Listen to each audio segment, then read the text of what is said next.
Hello, my name is Julie Cieslot, and I am the Assistant Finance Director for the Village of Glendale Heights. Today, I wish to take a few minutes to explain the tax levy cycle and its process. State statutes require that the annual tax levy ordinances be filed with the county clerk on or before the last Tuesday in December.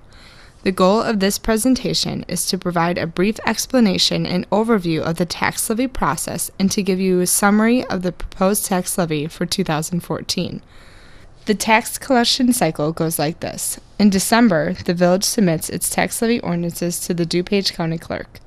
Tax bills are then prepared by DuPage County Treasurer and are mailed out in April of the following year.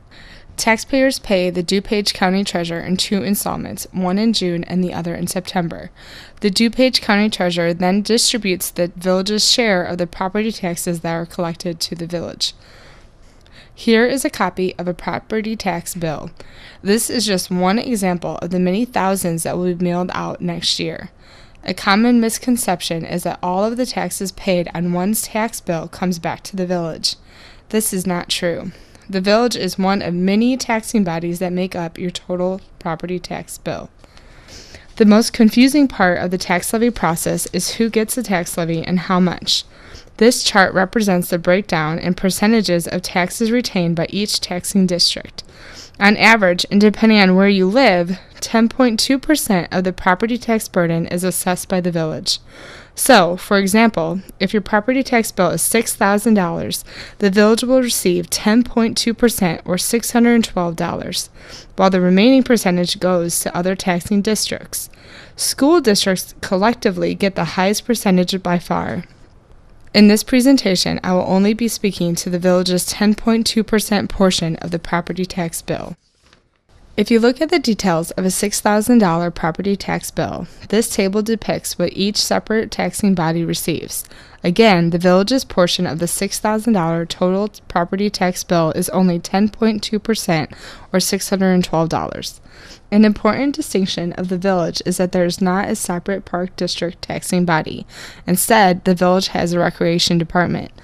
What this means to residents is that the $612 includes the levy for recreation, and because the village includes recreation as a part of its overall tax levy, our comparison to other municipalities can be skewed. A major advantage to having a recreation department as opposed to a separate park district is that the benefits of a unified administration, finance, IT, and other support services.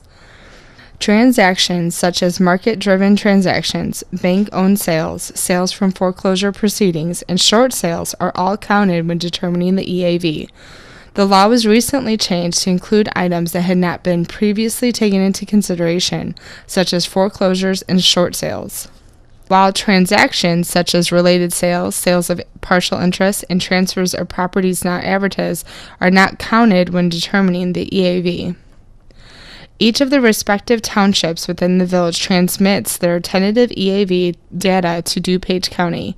Properties within the Bloomingdale Township make up about 88% of the village's total EAV, while the balance of about 12% is in the Milton Township. The tentative EAV for Bloomingdale Township reflects a 1.8% decline from 2013. Last year at this time, the reported EAV for Bloomingdale Township showed a negative 4.1%, and the year before that, it was a negative 10.6%. So you can see that although this year shows the EAV still in decline, there are real signs of a recovery taking place. And the tentative EAV for Milton Township is also down compared to 2013 at 10.39%.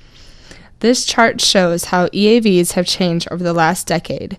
Due to the reality of declining housing values, the village's main focus has been to remain sensitive to residents and the recommended tax levy. The village issued Build America bonds in 2009 and 2010, totaling nearly $38 million. The first installment of the federally mandated budget cuts, also called sequestration, took effect in 2013, just after the village's 2012 tax levy cycle. At that time, it was believed that a deal would be worked out that would avoid these federal budget cuts. Such was not the case. Treasury rebates were supposed to equal 35% of the interest paid on Build America bonds and had been reduced by 7.3%. meaning that nearly $121,000 in interest costs are not going to be rebated and will need to be paid by the village. So going back to our previous 612 property tax bill example, this is the breakdown of what services the village provides with its portion of the property tax dollars. This slide shows the village's tax levies from 2009 up through what is being proposed for 2014. Please note that even taking into account the increase, the 2014 tax levy is still less than it was in 2009. If you have any questions about the property tax levy cycle, property taxes, or any other finance-related questions, please feel free to call the Finance Director, Bill Poling, at 630-909-5342, or you can send an email to bill_poling@glendaleheights.org. Thank you.